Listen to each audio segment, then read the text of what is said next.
You were never taught this.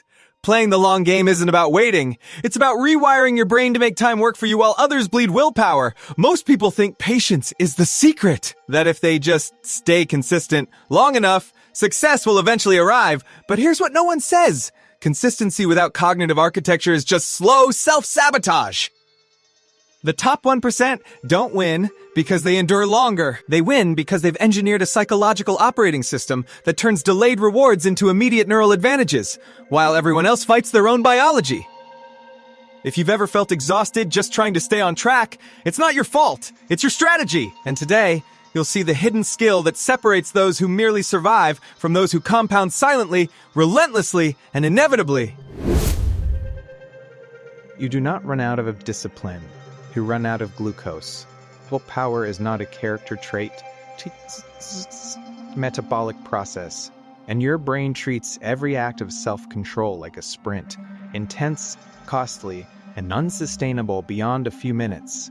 Imagine standing at the edge of a cliff, gripping a rope with bare hands. That is what relying on willpower feels like.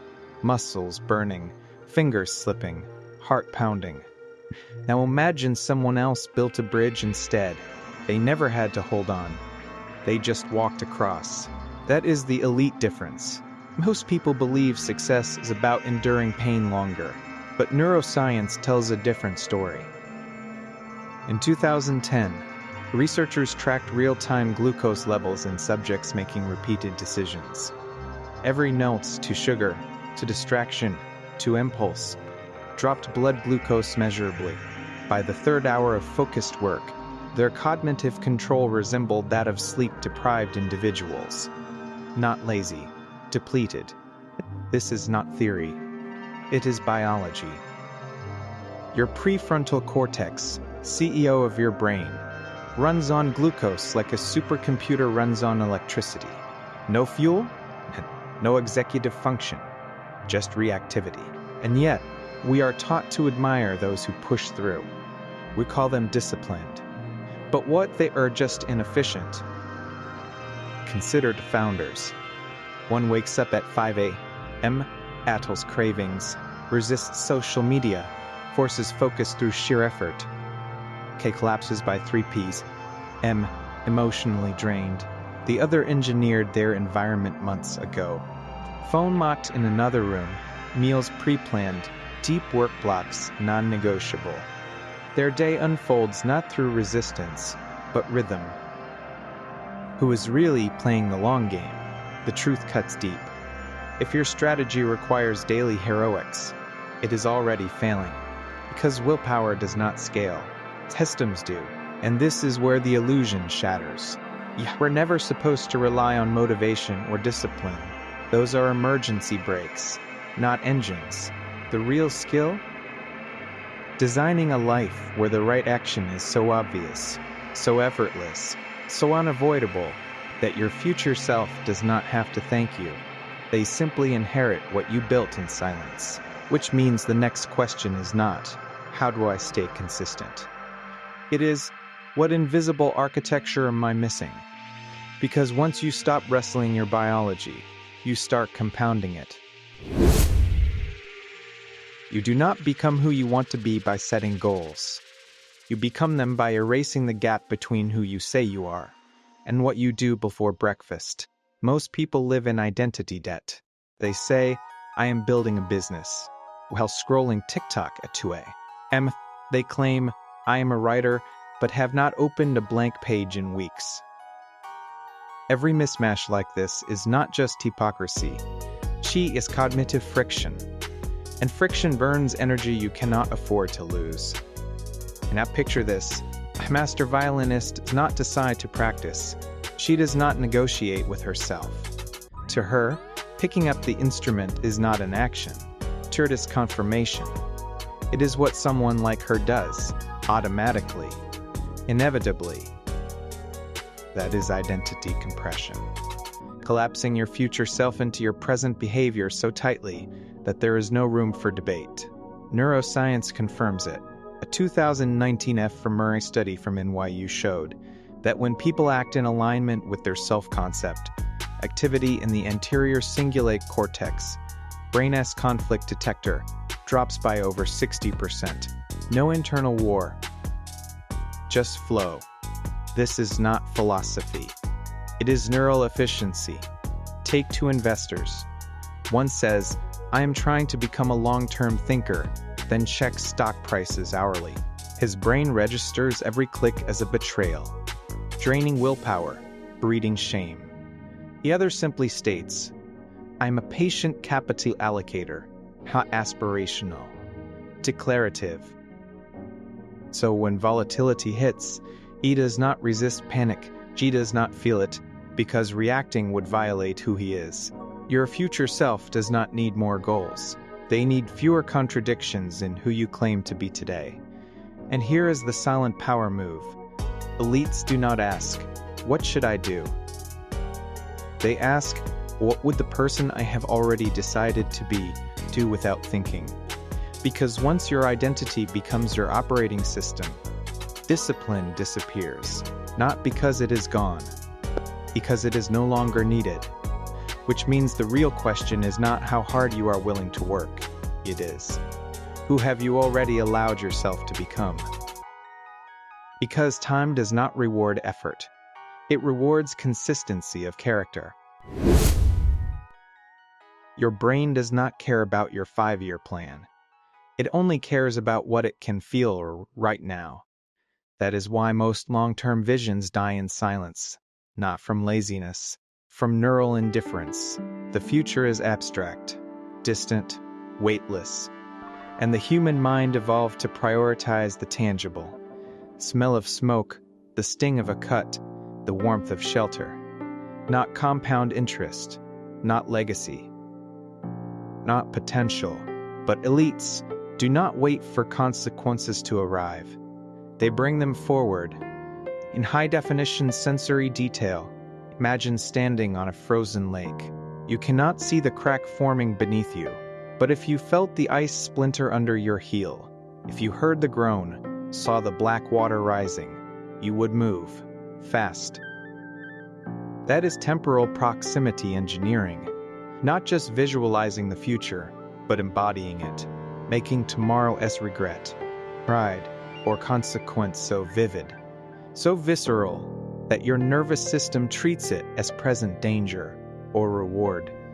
Neuroscience calls this episodic future thinking. And it is not imagination, it is simulation. A 2021 study in Nature Human Behavior found that people who mentally rehearsed future outcomes with rich sensory detail sights, sounds, textures, were 3.2 times more likely to follow through on long-term decisions. Their brains did not see later. They saw now. Consider two founders during a market crash. One thinks, I will survive this downturn. Abstract, safe, passive. The other closes their eyes and feels the cold sweat of calling their team to say salaries are delayed. Hears the silence on the other end. Sees their child's school tuition notice on the desk. That founder does not just avoid risk, for act with surgical urgency, not out of fear, but out of embodied foresight. The difference between a visionary and a dreamer, one feels tomorrow's regret today. And this is not about anxiety.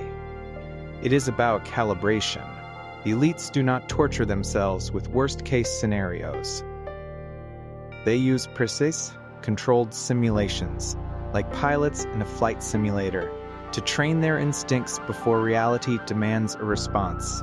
So ask yourself, when you imagine your future self, do you see a silhouette? Or do you feel the weight of their ring on your finger, the texture of their office chair, the quiet pride in their voice when they say, I never compromised? Because time does not punish delay, it punishes numbness. And the next layer of mastery is not just seeing the future, it is making sure your body believes it is already here.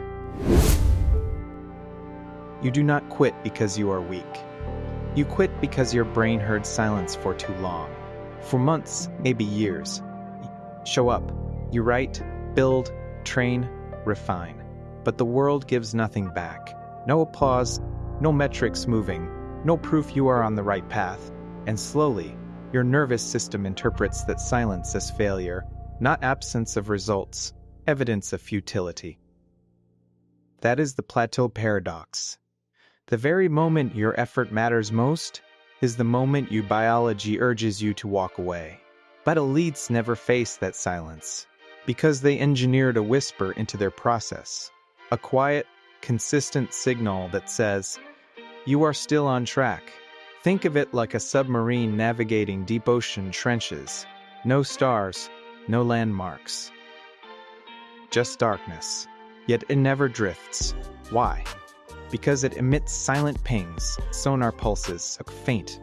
Only its own system hears them, and uses the echo to stay aligned. That is silent feedback architecture, embedding micro-validation into the act itself, not the outcome. A writer does not wait for a book deal to feel progress. They finish a paragraph and place a smooth stone on their desk. One per head. The weight grows. The ritual speaks. A founder does not measure success by valuation. They track deep decisions made, choices that align with their 10-year thesis, each one logged, each one honored. This is not gamification. It is neurochemical calibration. Dopamine is not just released by winning, it's released by predictable progress. A 2023 MIT study showed that subjects who received subtle, consistent feedback during monotonous tasks maintained focus 78% longer than those working toward a distant reward. Their brains were not chasing a finish line, they were riding a rhythm. They do not stay consistent because they are strong. They stay consistent because their system whispers, "You are winning every day, even when the world stays silent." And here is what no productivity guru tells you. The reward does not need to be big. It needs to be meaningful to your identity. A check mark is not motivation, cheer is confirmation. Proof that you are who you said you were. So ask yourself, what silent ping does your system emit after a day well spent? Is it visible only to you? Good. That is the point. Because while others wait for external validation, a long-game player builds an internal compass that never loses true north. And that compass does not shout, it hums, just loud enough to keep you walking long after everyone else has turned back. The greatest threat to your long game is not failure, it is noise disguised as urgency. Every day, you are bombarded. Market swings, viral trends, peer milestones, breaking news, hot takes masquerading as strategy. Your brain treats each ping like a predator in the grass, triggering adrenaline, cortisol, reactive decisions. But here is what elites know. Not all signals deserve your attention. In fact, most are designed to steal it. Imagine standing in a storm with a compass. Rain lashes your face. Wind howls. Everyone around you spins, chasing every gust. But you have trained yourself to hear only one sound. The needle's quiet click as it settles on true north. That is strategic ignorance, not ignorance from lack of knowledge, but ignorance by design. A deliberate filtering of inputs so precise, it becomes a competitive advantage. Consider to investors during a crypto crash. One refreshes Twitter every 90 seconds, reads 12 analyst threads, texts 3 friends for reassurance. By noon, their portfolio decisions are driven by collective panic, not principle. The other has not checked price in 11 days. Their rule is simple. I only act when my thesis changes, not when sentiment does. No noise, no reactivity, just calibrated response. This is not discipline, it is architecture. Neuroscience confirms it. The prefrontal cortex, Sprainus command center, has limited bandwidth for threat assessment. A 2020 study in neuron found that subjects exposed to constant low-grade alerts, emails, notifications, headlines, showed a 40% drop in strategic decision-making accuracy within 48 hours. Their brains were not lazy. They were overloaded. Strategic ignorance is the antidote. Elites do not stay informed. They curate silence. They unsubscribe. They mute. They delay. They ask, if I did not know this, would my long-term move change? If not, it is noise. Delete. While others react to every signal, the long game player moves only when silence speaks. And that silence is not empty. It is fertile. It is where clarity grows, where conviction deepens, where time compounds undisturbed. So ask yourself, what urgent input have you mistaken for importance this week? And more importantly, what would your future self thank you for ignoring today? Because mastery is not built in the spotlight of reaction. It is forged in the quiet discipline of omission. And in a world screaming for your attention, the ultimate power move is to listen to nothing at all. You do not fail because you stopped too soon. You fail because you did not know how close you were. For 18 months, sometimes 24, you build in silence. No traction, no validation, just repetition, refinement, and faith. And then, just as doubt crests, the ground shifts, not gradually, exponentially. This is not luck, it is physics. Every complex skill, business, or insight follows a hidden curve. Long flat line, sudden lift. But your brain was not wired to trust invisible accumulation. It craves linear proof, so it quits, hours before the threshold. Picture a bamboo forest.